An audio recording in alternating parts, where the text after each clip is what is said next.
Hello বন্ধুরা, আসসালামু আলাইকুম। ওয়েলকাম টু শাহনাজ রাঁধুনি চ্যানেল। চলে আসলাম আজকে আবার আরেকটি নতুন ভিডিও নিয়ে। আজকে আমি আপনাদেরকে দেখাবো গরুর মাথার মাংস রান্না করে। এই মাংস অনেকেই হয়তো খেতে চান না বা পরিষ্কার করার জন্য খেতে অনীহা দেখা দেন, কিন্তু আমি আজকে অনেক সহজ পদ্ধতিতে রান্না করে দেখাবো। আপনারা জানেন আমি সবসময় সহজ পদ্ধতিতে রান্না করে দেখাই।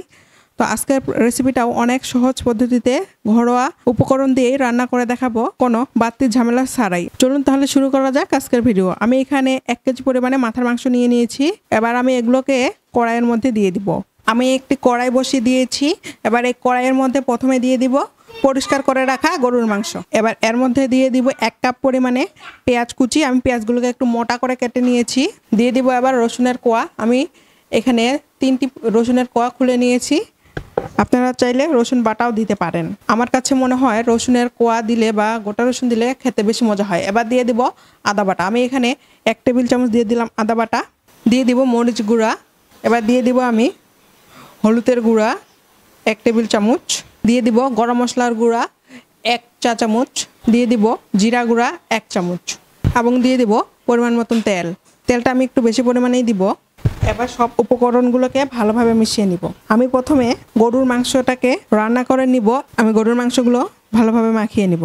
মাংসগুলো আমার ভালোভাবে মাখিয়ে নেওয়া হয়ে গিয়েছে। এবার আমি এখানে দিয়ে দেব 1 কাপ পরিমাণে পানি এবং পানি দিয়ে আমি এগুলোকে ঢেকে দিব। এবার আমি অপেক্ষা করব পানিগুলো যাতে সব শুকিয়ে যায়। এ পর্যায়ে আমি লবণ দিয়ে দিব। প্রথমে আমি লবণ দিতে ভুলে গিয়েছিলাম, তাই আমি এখন দিয়ে দিচ্ছি।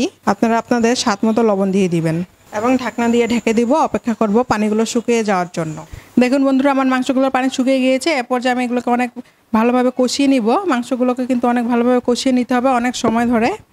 আমি এ পর্যায়ে ঢাকনাটা সরিয়ে মাংসগুলো ভালোভাবে কষিয়ে নিব।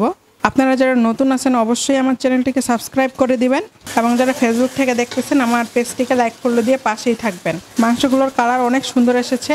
আমি এগুলোকে অনেক সময় ধরে কষিয়ে নিব। মাংসটা আমার কষা হয়ে গিয়েছে। দেখুন আমি অনেক ভালোভাবে কষিয়ে নিয়েছি। কালারটা অনেক সুন্দর এসেছে। আমি এবার এখানে সামান্য পরিমাণে পানি দিয়ে দিব। আমার মাংসগুলো কিন্তু সিদ্ধ হয়ে গিয়েছে। আমি এবার পানি দিয়ে ঢাকা দিয়ে দেবো জাস্ট একটু বলক তোলার জন্য। তারপর আমি নামিয়ে ফেলবো। আমার বলক চলে এসেছে। আমি আপনাদেরকে ঢাকনাটা তুলে দেখাচ্ছি। দেখুন আমার মাংসটা হয়ে এসেছে। এবার আমি আপনাদেরকে পরিবেশন করে দেখাবো। দেখুন পরিবেশন করার পর আমার মাংসটাকে কতটা সুন্দর দেখা যাচ্ছে। কালারটাও মাশাআল্লাহ অনেক সুন্দর এসেছে। আমি আশা করব আপনারা একবার হলেও এই পদ্ধতিতে বাসায় রান্না করার চেষ্টা করবেন। আপনারা কিন্তু এই পদ্ধতিতে চাইলে খাসির মাথা এবং মহিষের মাথার মাংসও রান্না করে নিতে পারবেন। আজকে এই পর্যন্তই। সকলে ভালো থাকবেন, সুস্থ থাকবেন।